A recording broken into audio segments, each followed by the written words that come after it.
Bismillahirrahmanirrahim. Assalamu alaikum students. This is your instructor Samara Diba. I am here with the topic scholarly writing. In this course, we are going to discuss about the scholarly writing. Then, what is scholarly writing? What are the genres of scholarly writing? What are the elements of a good writing? So, what is scholarly writing? We are going to understand about it, and I will be explaining that what actually is scholarly writing.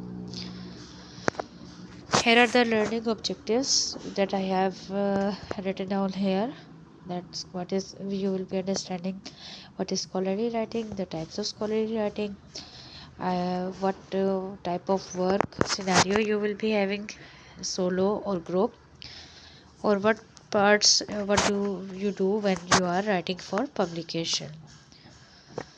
First, let's see that what is scholarly writing. ये scholarly writing क्या है? It is basically formal communication with professionals, content and presentation that how and what has happened. So who are the professionals in your field of nursing? They are the nurses, obviously, staff nurses, आपकी surgical nurses, or any other or the other professions that they are following.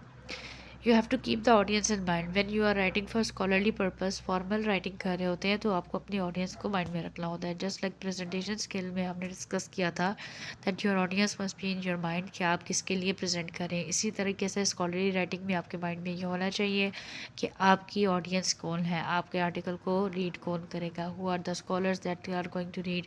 Either they are teachers, students, health workers, professionals, और whatever field they are working in.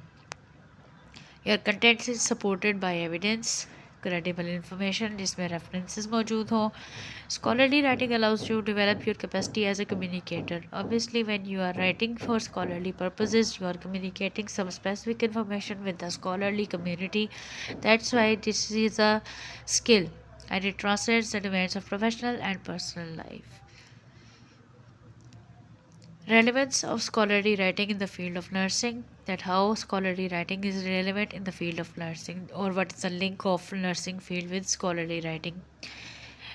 In nursing profession you can be writing for social awareness and campaigns. आप कोई campaign चलाना चाह रहे हैं, social awareness देना चाह रहे हैं, उसके लिए writing कर रहे हो सकते हैं scholarly writing. You are educating and influencing people and communities about public health issues.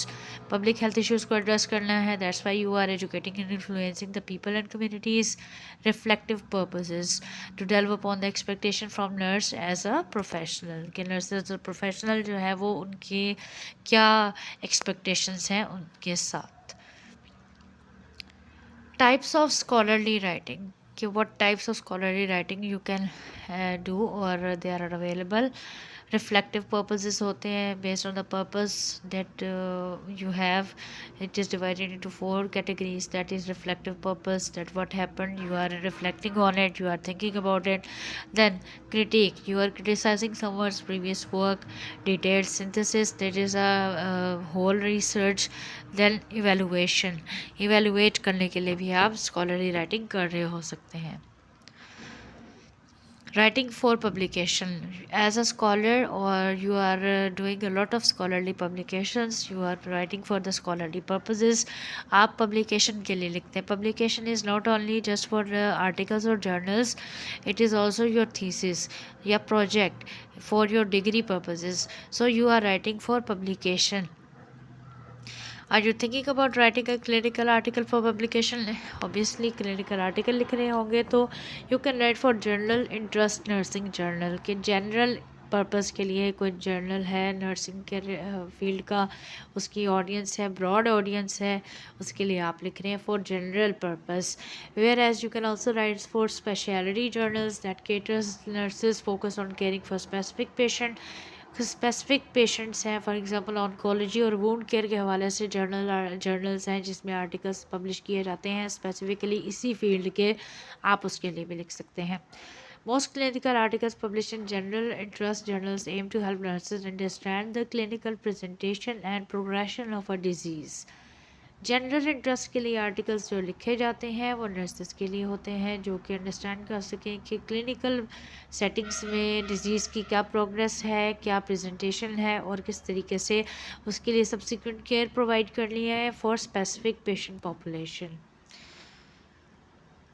Then we have a step by step approach. When you have in your mind that you are going to write for publication or you have to publish your article in some journal, तो you have to start with what you know, कि आप वहाँ से start करते हैं जो information आपके पास पहले से मौजूद है, what you know, the specific field you are working in. For example, आप पीड्स में काम कर रहे हैं, डायलिसिस में, कार्डियोलॉजी में, तो ये हैव योर स्पेसिफिक फील्ड, तो आप फील्ड रिलेटेड आर्टिकल लिख सकते हैं.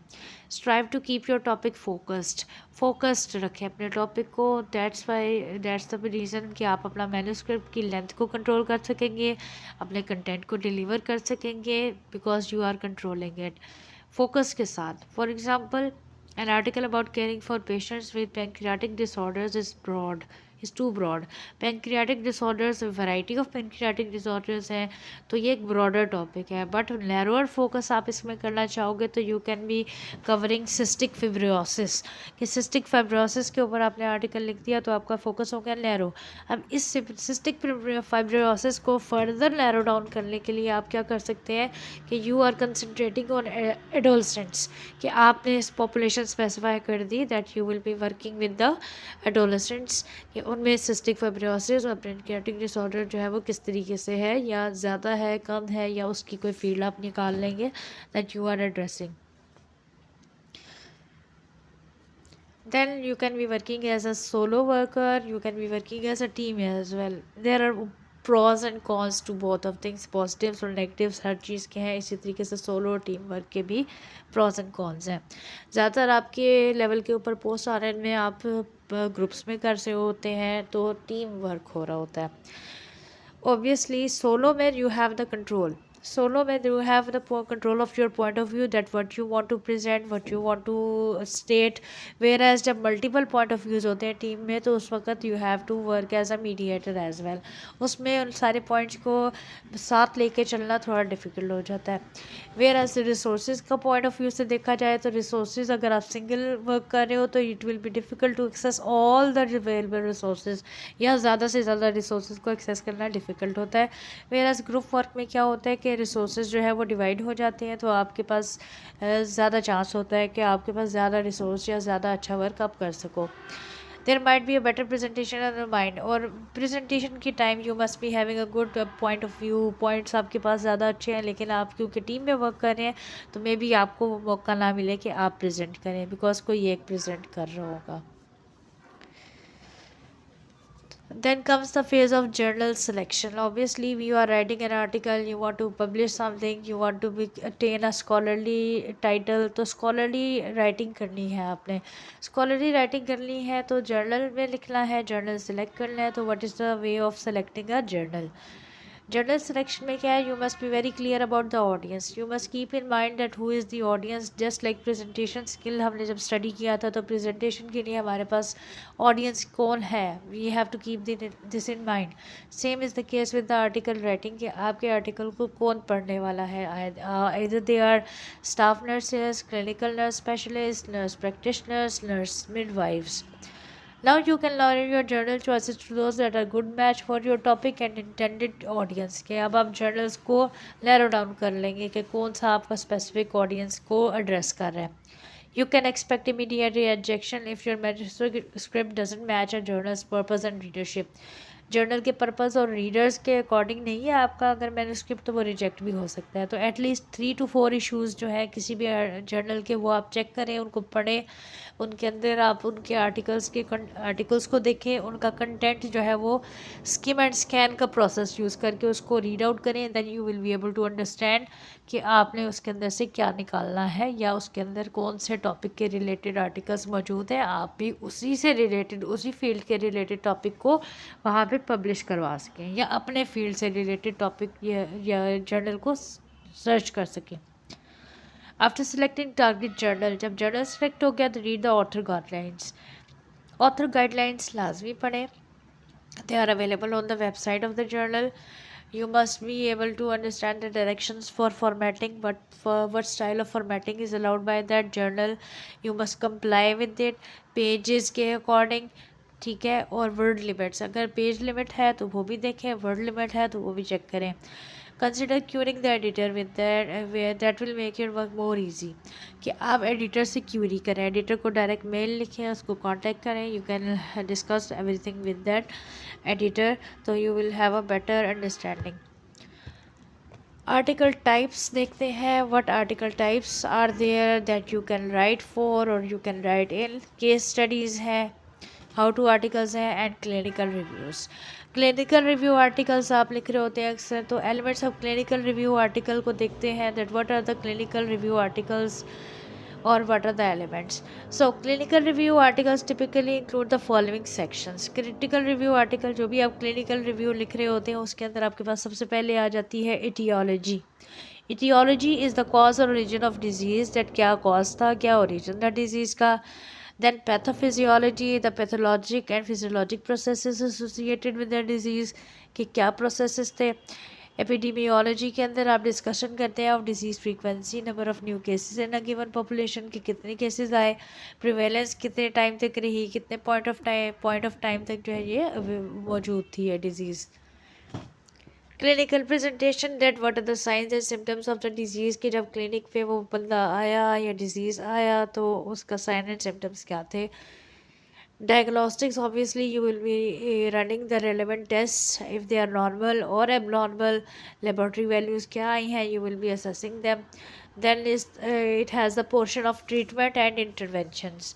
Depending on the general guidelines, this section might include medications, कि इस portion के अंदर आप medications add करते हैं, कि what medication you used, medical and nursing procedures क्या थे, and key considerations, key nursing consideration को मेंशन किया जाता है इस पोर्शन में, which is treatment and interventions.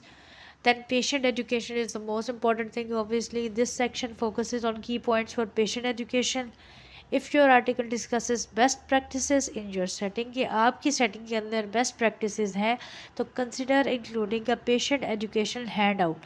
तो इसके लिए क्या है, handout लाजमी ऐड करें अपना patient education का, that can be incorporated into any organization, कि कोई भी organization जो है वो उसको utilize कर सकती है आपके handout को patient education के लिए.